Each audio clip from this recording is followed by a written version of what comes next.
Elek Tronique, a new show that focuses on electronica dance genres, techno, electro, house, drum and bass and dubstep. Our first guests are a UK production duo. Their second album, Temporary Pleasure, was launched last year and was a massive success. They have done remixes with the likes of The Claxons, Bjork, Armin van Helden and more. They are James Ford and James Shaw, also known as Simian Mobile Disco.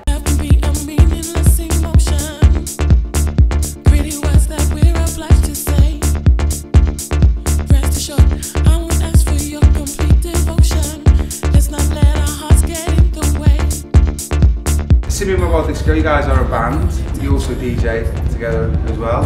How did you come up with the name? Where does the name come from? It was the you gave me that look of, God, you answered this. Do you have to answer this question a lot then, do you? You know, I think every band has fans of where they get the name from. We were in a band called Simian.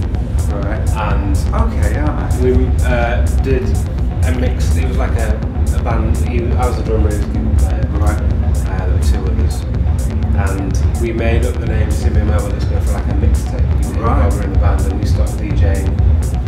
It's the first time I heard of you DJing, you played the Big Beat Boutique in Sheffield. Yeah, the Bed. Yeah, the Bed Club, that was like, I was actually on that same DJ boat that night with that was still pretty early days. Yeah, that was the first time I'd heard of you, so that was like, I was like, I was expecting you guys to maybe tip up, you know, some flashing lights and stuff. I was like, what's this all about? It was a bit of a piss take, yeah. And it's stuck. And actually, you know, we didn't think we were going to do a record when Wichita approached us and said, will you put a CD together? And so the tracks you've done, all the stuff we want to fit in one CD. Right.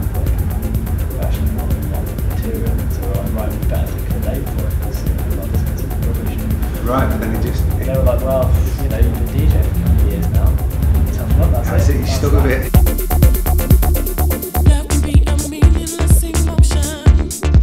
Are you in that whole like, put out a record then you go on tour to promote the record, or do you just gig? Yeah, we kind of have been doing that. We've had a record out moderately recently, so we've been touring live. But now that's sort of kind of morphing into just DJing more. Right. We're doing this whole thing next year where we're doing a thing called Delicatessen, where we're hopefully going to put out like a track sort of every month. Oh, right. And it's just going to be straight up like no vocal, just techno stuff, just for the kind of. Oh, well, excellent, excellent. So, what would you prefer then, playing live or DJing? How do you find it? It's nice. Yeah. The thing about like when we DJ, you turn up with like this CD. Yeah. So that's which has is it? It's amazing. Whereas like, with live, we bring like essentially a massive part of us, you know, loads of old that rock gear, like vintage synths and drum machines, but they hate touring. Yeah. But it's really rewarding. Yeah. So I think if we just did that, it would do our heads in. I think maybe like, you know, really into DJing. So you wouldn't do like, you know, some bands do semi-live, you might just tip up, play a few records, the keyboard. I don't know, we're almost trying to make the boat, like separate the boat, so we've got like a live production and it's a show. So it's like Simian Mobile Disco DJ set. Yeah. Simian, It's a bit convoluted, really. Like it is, yeah. How much of when you're writing tracks do you think about, you know, making stuff for the dance floor and then, you know, making stuff it's sort of a decision that you make later on. Like the way we did the most recent record is we made loads of kind of techno tracks and we played out. Yeah. And then when we got the vocals, we ended up kind of editing them down. Right. One of those things that I think for us, like an album, is kind of a home. Yeah, totally. Yeah. So we kind of, I think it kind of steered us in that direction. Right. Doing lots of DJing, you know, like those the tracks in that album don't really fit how we DJ. Right. So I think it's just an excuse for us to, you know, make some techno, make some stuff, you know, closer to what we play with the DJ. Excellent. It's just fun. Do you end up doing edits of your, like the more album tracks? Do you end up like doing edits for? Yeah, we've done a bunch of those. Like, I mean, it's one of those where being able to do an edit so that you can play some of the album tracks. Half the time we sort of get in there and it's just like, yeah, fed up with listening to this track already. It's not even released. And so when it comes to people who like do remixes for your stuff, how much say do you have of that? Do you choose explicitly who does your remixes always the... Yeah, you know, the remix culture is so kind of overpopulated at the minute. We were trying to keep a lid on it a bit and just be a bit more choosy this time. So we're having like 20 remixes each tune. Right. Yeah, you know, obviously it's down to who's for it and who's available and who's hot at the time. Yeah.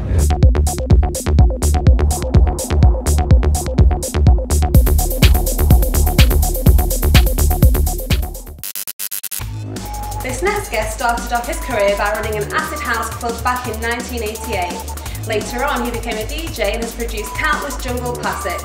He is the co-founder of Urban Takeover and founder of his own label, Aphrodite Recordings. This is Aphrodite.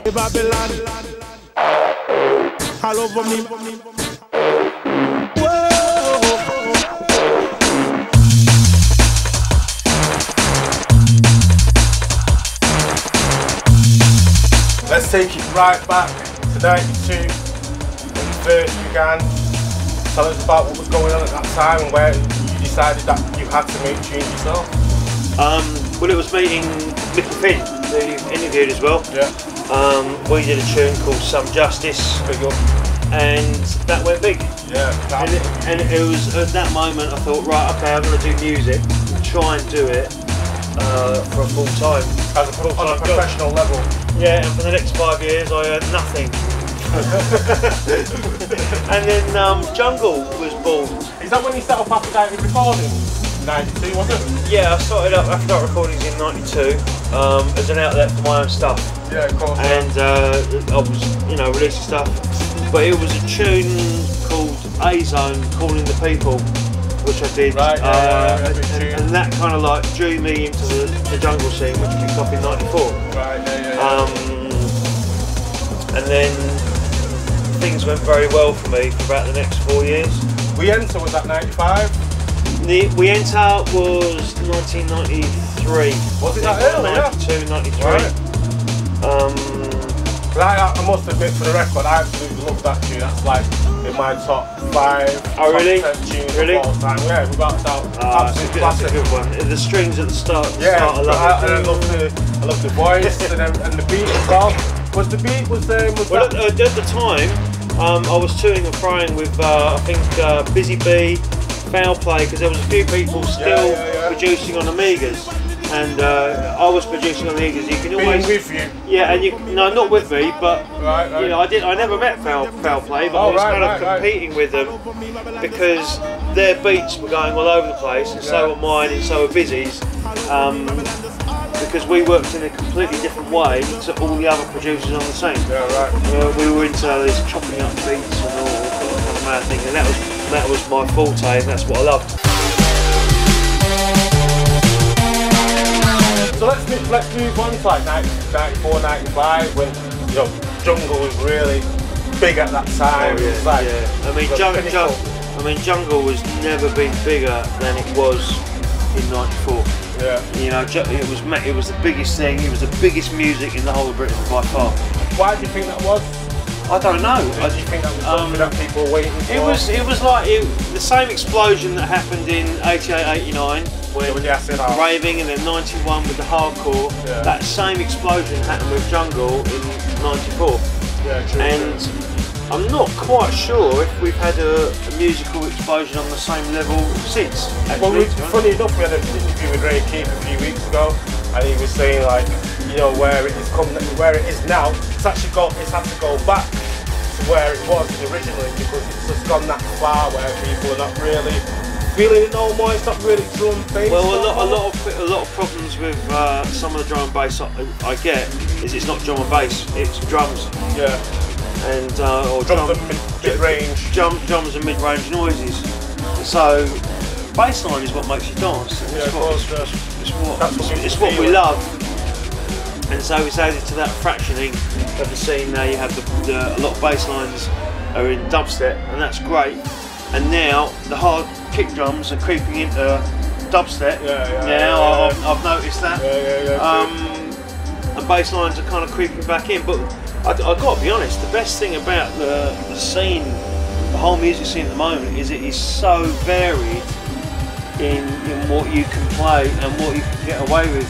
and not only that, you can draw on 12, 15 years of classic tunes. Yeah, that's the best thing about it. That's what I and you can mix them in, drop them in, and people know it. I think that is really, really healthy. I love that.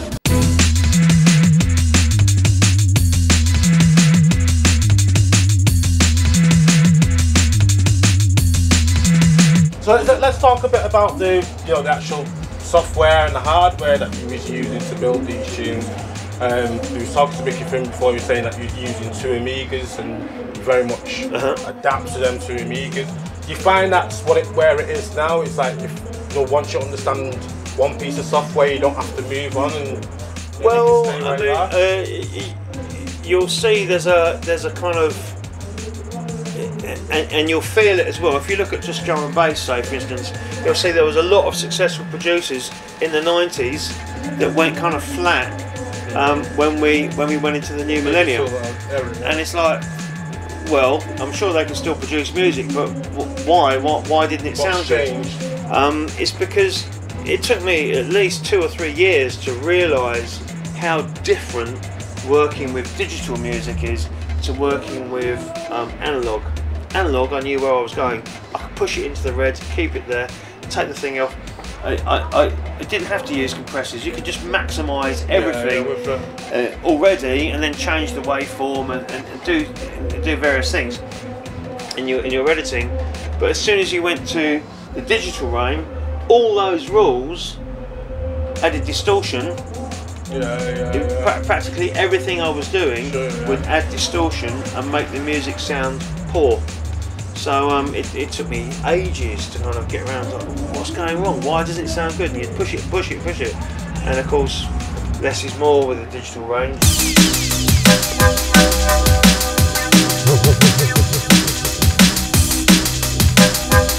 So let's talk about where you are now, 2010. What's going on with Aphrodite?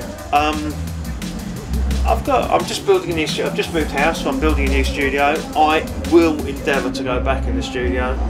I've had about 1.5 years break. Got touring? No, I'm always touring. I was more raising a family. I've got 2 kids, 3 and a 4-year-old, and a bit more spending time with them. It's not the first time I've taken a couple of years break from producing. I've done it about 2 or 3 times in my career. I just love DJing. I was always a DJ first. I love DJing, but at the moment there's enough music that I love to not be wanting to kind of make other music that I want to hear. That's when you get the bug for producing because you can't find the records in your DJ bag that you want to play, and if you can't find them, you've got to make them.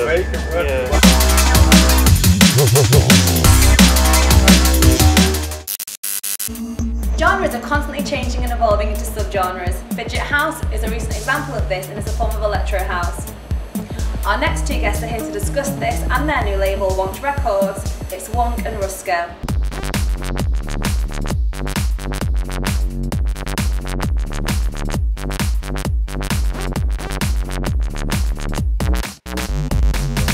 So where's it come about? How's it come about, Fidget House? It was coined sort of about 2-3 years ago by Switch and Jesse Rose. Right. And they basically, they're just having a bit of fun with music, trying to make a new style of music, but using old elements. Right, so, you can hear that the music's like really like wobbly bass lines, hard, rough bass lines, but the beats are they're not as funky as like funky house would be. Exactly. Very straight, but the bass lines are very raw and deep. So is that, as far as like producing as well, production, is that taking you different ways in that genre? Of course, yeah, definitely, because you can throw in elements from old school, break beats, all sorts of stuff.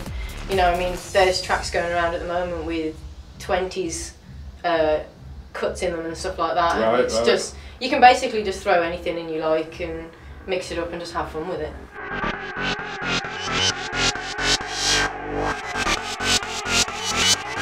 So let's talk a bit more about Fidget House itself. Did you get many collabs? Many people from different genres interested in? Thing is with Fidget, like a lot of the DJs and producers involved have actually crossed over from other genres anyway. Such as garage, dubstep, garage, dubstep, and techno and stuff, yeah. Yeah, so...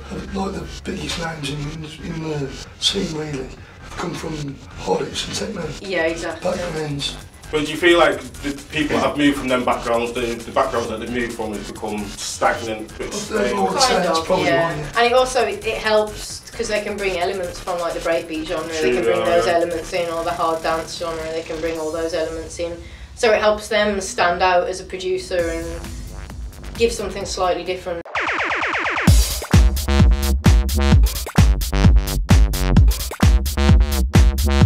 So what sort of software, production-wise, did you get involved using first? We're both using Logic. Logic 8, yeah. Right, so you just went straight into Logic, Logic, and that was that. It's can't be bothered brilliant with all program, this isn't it? new school kids are able to do all that. Oh no, don't get me started. Don't get me started.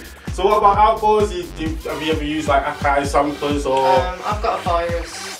Snow, right? But the rest of the stuff, it's just all MIDI keyboards and stuff. So with Fidget House and Dirty Electro, it's very synthetic anyway. So you imagine to get them sort of sounds. It's very digital as well, I suppose. Yeah. So so you don't need much hardware. You can have hardware. You can get a MIDI or whatever, but you don't need it. You can just produce the same kind of sounds. It's just a bit warmer when you use like a hardware soft synthesizer and stuff.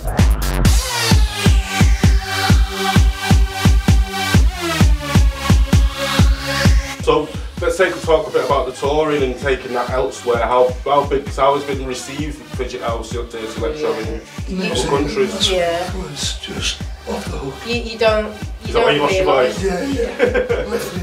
You don't realise just how big it is until you get over there and you drop one of your own tunes and stuff, and there's people like singing along and going mental. I mean, in Wellington, we had the decks on a wobbly table, and it wasn't too wobbly, but then all of a sudden the crowd were pushing forward trying to knock it over. Wow. There were roadblocks outside, riots, people couldn't get in, there were just like so many people, it was brilliant.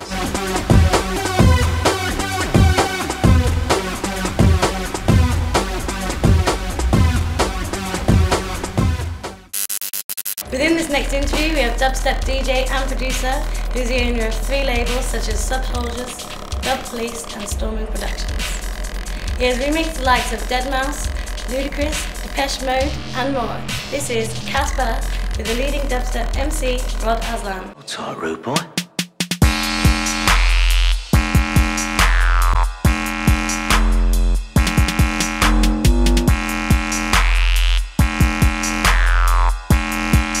So let's go back to where you did that 2003. When I started the labels, it was 2003/2004. I started Storming Productions. I signed Search and Destroy, Dubchild, Toasty Boy, and that's where it really sort of started, you know. What gave you the motivation to start a label? Was it because you well, originally I was, all them guys were on signed to Fragile Beats, right, okay, which is owned by a guy called DJ Jon Boda. Right. He's from Leicester. Right. And he was like a garage DJ like early on, but he was one of the pioneers making the music before it was even called dubstep. And he had that label Fragile Beats, he had Dubchild on there, me, Search and Destroy, and kind of like he started his label and he was going to really push it because there wasn't really a lot of labels about it, you know. And he was like, he just wanted to put out good music, and he was really passionate about the music. He just put money into it and be like, look, I want to put good music out. Don't care if it sells. This is what I want to do, you know. And that's how it was back then. It was a chance. And the label, for whatever reasons, didn't really happen, and blah blah blah. But so there was a lot of good music around me, and there was no labels. There was Temper, Ammunition. That was the only real label. And Hot Flush. That's the only labels at the time, really. And then you had your grand labels that sort of crossed over now and then, like Bunker and stuff. So I just thought, you know what? It's a waste to have all these tunes hanging around me and not be able to put them out. And to a wider audience. Yeah, well, I just thought, you know, it's good music and it is underground. And I just thought, you know what? I took the artist that was meant to be on Fragile, I started Storming, started putting the tunes out. I was DJing on Rinse, had a show on Rinse. And just started putting the music out, you know. I used to press them up myself and take them down to the shops. Tell them about the music out. So, you know, that's how it started, and it's just progressed from there. You know, it's gone from one extreme to the other now, where you can't press it up. bit about your background and. Well, I met these guys, these guys back in 2006, 2007. Just linking up, going to the first events, being a fan of the music, it was a good look to link up with them. Just got asked to MC, right? Before the Fabric CD, Fabric 37, linked up with these guys, started MCing, and then all the kind of things changed really. Dubstep was a few people kind of getting together in a few small clubs in London, like Bristol, and there's a few things happening. And then after that kind of CD, everything just... Was you always an MC? I've done a bit of all sorts, DJ, producer, just mucking about, twiddling the knobs, going, ooh, that sounds alright, I wouldn't profess to be a producer, but I write lyrics, sing songs. The MC kind of style, the dubstep style different to being a rapper, or, you're really hosting the party. It's very much like the sound system, the DJ's playing the dance, playing the tunes. And it's more kind of just hosting the session. It's a good connection between the DJ and the sound system. It's that connection that brings both together. And Rock for me, he's the best in the scene. That's why I work with him so much. He knows how to rub his tenner later on, tenner. It's going up the front.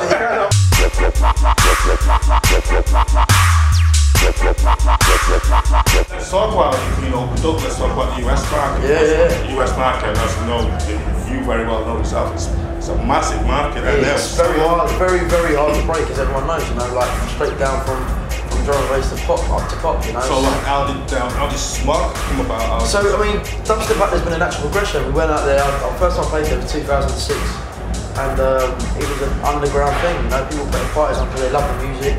And the only reason they knew about the music because they listened to Rinse FM online. And they could download the sets and dubstep forums and stuff. So that really helped spread it. The internet thing kicked in, And it's gone from that to the moment. It's just every time I go back, it just gets bigger and bigger and bigger and bigger. And especially in LA, in California, it's massive, huge. And one of the biggest parties there's Smog. And I played for them 2-3 times now. And every time I go there, I started off doing a smaller thing. Second time was okay, it's bigger. Third time was House of Blues in Beverly Hills. And the next time we're going out there again, it's going to be even bigger than that. It just seems to grow and grow and grow and grow. And we laugh, saying next time I come back, it's going to be in the baseball stadium. We was laughing a couple of years ago, but now actually maybe it could work. It could work. No, but it's not Tiesto, nothing like that. But it's getting really big up there, and I think why it stands out there because people with hip hop can relate to it as well. That low slung thing to it, and they can understand it, and it's that's starting to cross over. West Coast type beat, isn't it? It's coming over like Chasing Status done a remix with Jay-Z. I've just done a remix with Ludacris. It's really starting to cross over, and they're starting to be interested.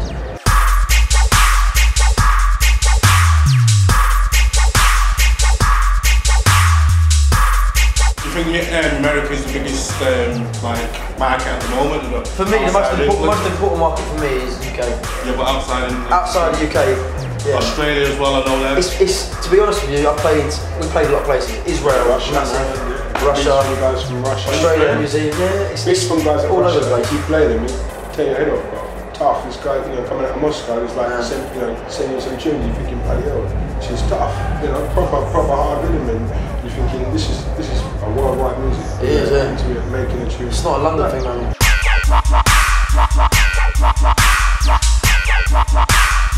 Well, this is with dubstep as well. We've seen it's such an early and such a new genre. It's still yet to form or to shape and to where its direction. It's at the moment. That's what's lovely about it. And I think, what it's done? The main thing it's done, and I think it's really important, is it's kicked music in general up the arse. And made people go, actually, what the hell is this music? What's going on there? That's dubstep and that's dubstep. It's a completely different sound. It's all under one roof. And it's made genres cross over. Drum and bass is playing dubstep now. Electro's playing dubstep. House is playing dubstep. They're playing the music. And that's how it should be. You should be playing music you enjoy. Obviously you play your sound, but throwing tunes in there that you like and actually writing stuff that's outside the box.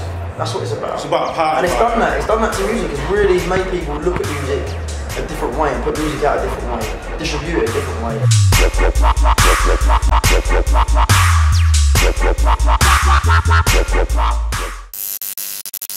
Our next guest is from Manchester, and her productions can be described as grooving, jacking techno with elements of progressive house and tech house.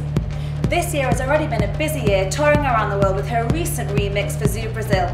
It's Rosie Romero.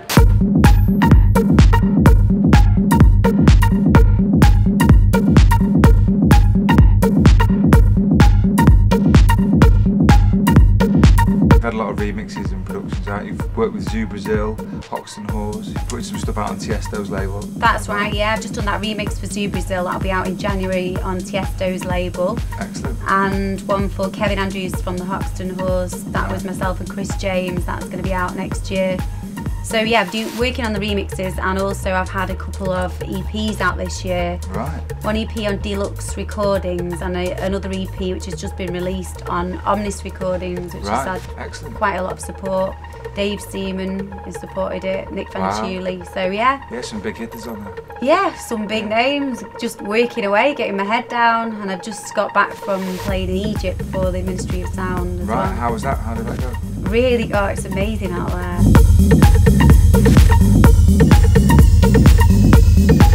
So you've been doing the DJing for Ministry of Sound, That's doing the right. releasing. Yeah. If people want to see you in the UK, where do you play? I've played regularly every month for the last 3 years at Sankey's, and I've also run my own night there, which was Freak, and that had its first birthday in August. Right. And then I just had to take some time out because I was so busy travelling, you know, elsewhere, and obviously you've only got so much time to do so many things. Yeah, and in the studio as well, it's quite time consuming. It is really time consuming, yeah. You're doing the studio, you're promoting. Also, I started doing my own radio show as well. You get louder.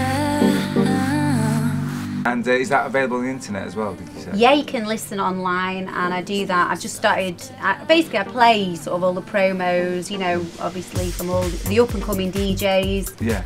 Send the stuff over, you know, anything I like, I'll play. It's got me talking, and then I've just started interviewing some DJs. I've had Nick Fanciulli on the last one, Paul Thomas, excellent, Richard Dinsdale. So getting back to what you play, what's your style? How would you describe? My style is probably tech house stroke techno, the jacking techno, not the really underground, not the bang bang bang. Right. Still pretty upbeat. I'm an upbeat kind of person, but I like my good decent music. Right. Obviously when I go out and play for Miss Moneypennies or Ministry of Sound, I will play on the housey side of stuff. Right. Maybe some vocal stuff. Still keeping a bit of tech house in there. Keeping it girly. Well, yeah, because at the end of the day, you are a girl. You've got a tour of Asia coming up. Got a tour of Asia. You've got your remixes and stuff. Got the remixes. I'll be going back to Egypt, then I'll be back to Prague in March, and back in Slovakia, and hopefully in Russia for playing for Pasha as well. Our next guests are a Dutch trio who produce eclectic and experimental music on the drum and bass label Vision Recordings, electro, breaks and house label Division, and their latest imprint, Invisible. They have recently released their debut album Split the Atom. This is Noisia.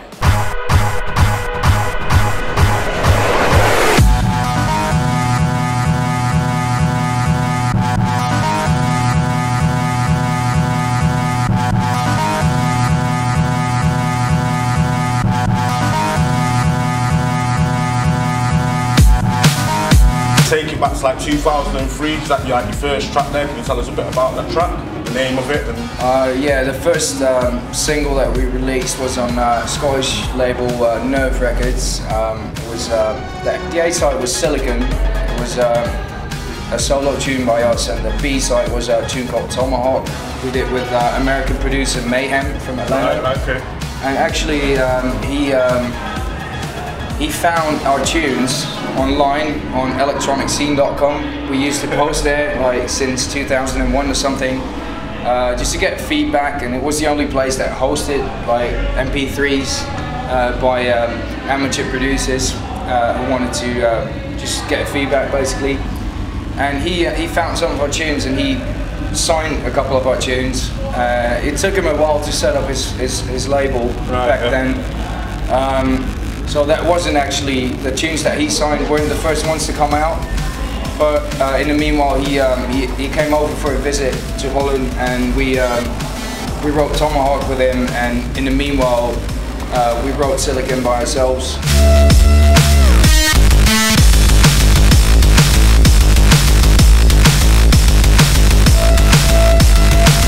You know, a lot of people know you choose for drum and bass. Yeah. But I know that you've got right across the board. You do breaks, you do dubstep. You know, there's quite a. How do you? Well, it's more breaks, but how do you define which genre that you really want to push, or do you just write what you feel? No, we definitely write what we feel.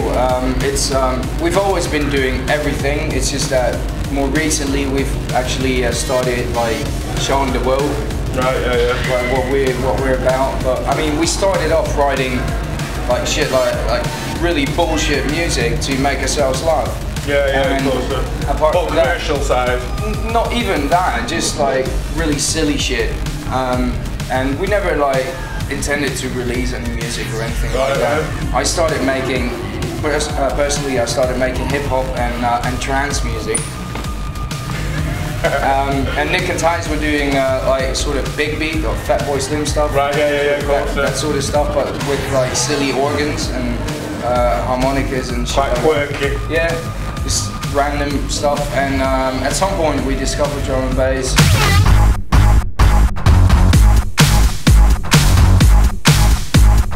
Well, we had a radio station in Holland. Drum and bass wasn't too popular because I think Jungle, when it came over to Holland, it wasn't ready to take over Holland, and it sort of died slightly. So we had one radio show every week that would play 2 drum and bass records in the middle of the night, and that was our first sort of contact with drum and bass. And then we managed to find a couple of drum and bass CDs in the public library. Right. And we just rented them and copied them to mini disc and just listened to it. And it took us like 2 or 3 years to find out that it was actually club music, because we'd been listening to it just on our way to school and shit like that. Right. And so we didn't even know that there were DJs playing that music. And, so it's all quite new to you. It's a really new genre. Like you said, was there many people? Was there any like DJs out there playing? There were DJs, and there was like a small scene. There were no producers, but we only found out like after a couple of years. Like I can clearly remember like not being able to go to one of the first drum and bass nights that we found out about. Had like at Russian Optical and Stuck in Skynet or something on the bill, and I couldn't go because I was 17. So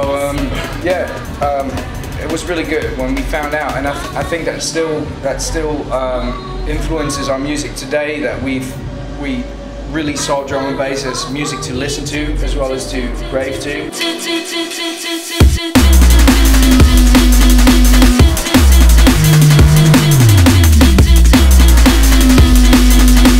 I think that's the best thing about Noisia itself though, because you know, even though, like I said before, Noisia is known for drum and bass, they really can make other genres of music and make that work as well. So it's not like, you know, you get like this sort of stereotypical with just drum and bass acts, you know what I mean? You do actually make really good breaks.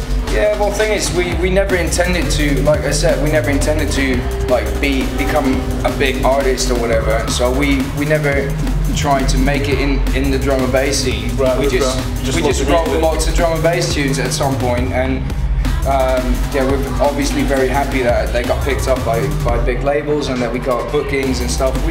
Even though we also never intended to become DJs, and here we are. Yeah, apart from that, we always wrote like different stuff, but we never got the same sort of feedback on that as we did with the drum and bass stuff.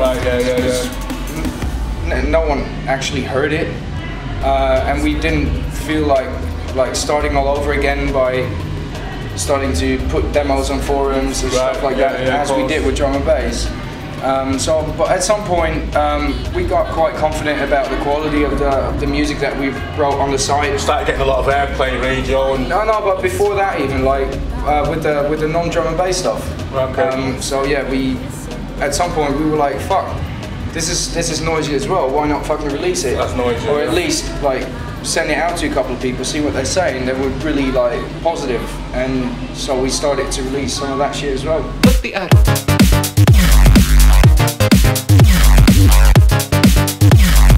Title track, Split the Atom.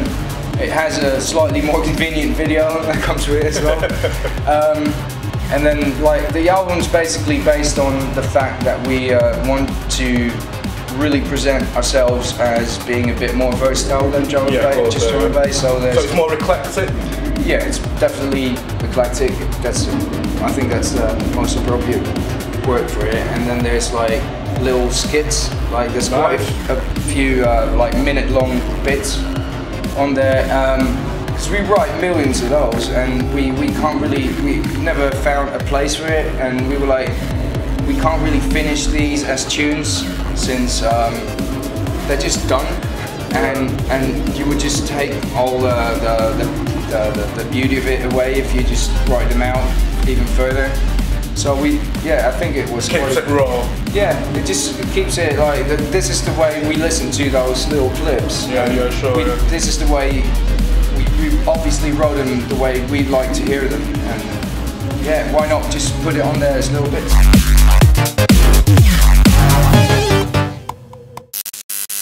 With our next interview, we have an Italian DJ producer who began his career in 1984. Since then, he has released over 600 productions and with numerous remixes and sold over 6 million copies worldwide. Owner of the record label, Bakerloo and Techno Club Night Mega Night, it's Mauro Picotto.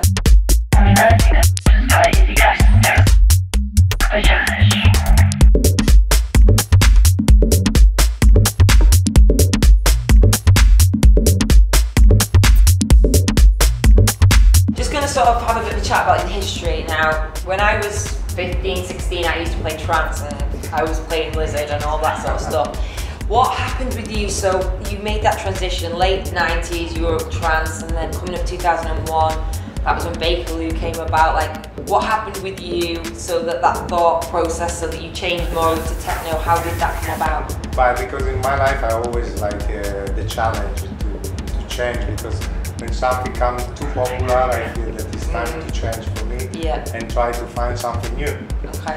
And you know, because when I started DJ, the music was called Afro music, it was very downbeat, and arrived the commercial music at the time was the Spaghetti House, I don't know if you remember. Spaghetti House was that? Black box style. Right? Yeah. And then I started producing music, and was the time I was producing for the record label Media. Yeah, that was the trance side of things. You know, no, before that it was like Capella, Clubhouse, that kind of music. Producing, make some money, then I started producing myself, and it was when I was really liking trance music with you know, emotional melody, and I create hands in the air movement. Yes, crack, absolutely hair standing up. It was the time of my trilogy with Little and you know, Iguana, Komodo, and more and more. And then when I realized that the music was always the same, was not giving me anymore what I want, I started my metamorphose to more into techno, and it's you know, like now it's, for me it's not about techno, it's about electronic music, what is about the technology. And make challenge, because every time I go in the studio I try to create something with some new machine or some new plugin, and transform my emotion in club music.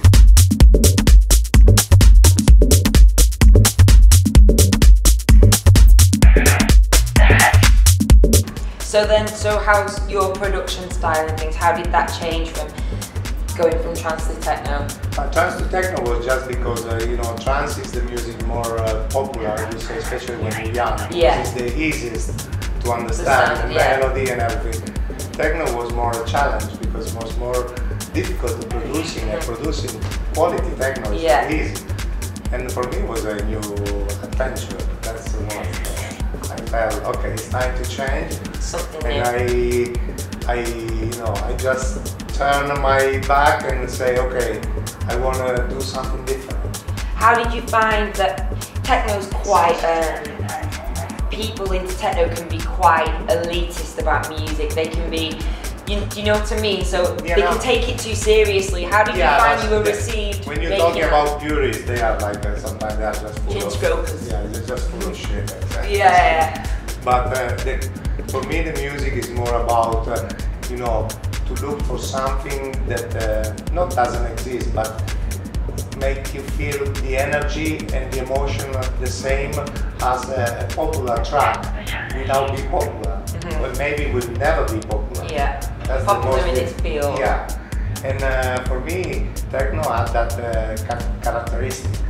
Also because at the end of the day, I'm not 20 anymore, I'm not 30 at all, but yeah, techno is for a more mature crowd, more mature taste.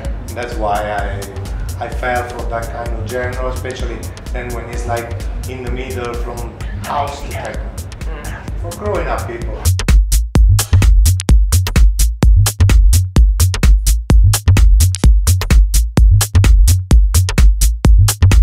So Bakerly, that came out in 2001. Yeah. Where are you up to with that? Bakerly is my record company, my publishing and everything. I built up a new label called Alchemy.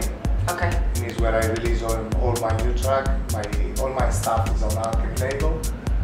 And then on 2003, 2004, I decided, because of course, as Mauro Picotto, thanks to the trance music and what I produced at the time, I was very popular, and I started to create this mega night. Yeah, that came in 2005. Yeah, I started with Marco Carola, the first party. Oh, he's here in a couple of weeks. I know. And you know, for me it was already one of the new upcoming techno DJ from Italy. And say why we don't do a party and see what's going on as a new party. And it's been very successful. Then 1 year later we started the party in Ibiza. And then we did for 6 years and are being 6 successful years. And then again this year was time to change because we was a bit feeling that privilege just want to take and not give enough for the crowd I'm talking. Yeah. And we had the opportunity to jump and go with the new parties called Come Together in Space. Oh right, okay, so no more privilege. Now we're gonna do 3 mega night events with super lineup. At the Space on the Thursday. It's going to be the 29th of July, the 19th of August and the 2nd of September. Brilliant. So rather than a full season, just also because to do a full season this year, you know, was not easy. We would like to do 8 parties, the club wants to do 10 parties, and I find that it was not the right club for us because Privilege is a great club, but it's a great club for a show. Like Manumission and that kind of thing. That kind of thing. Not really for club, but we've been successful, as I say, thanks to the club and everything, but for where we want to go was not anymore the right time. And we thought that the Space was more credible, has a better sound system. It's definitely more more for credible. club.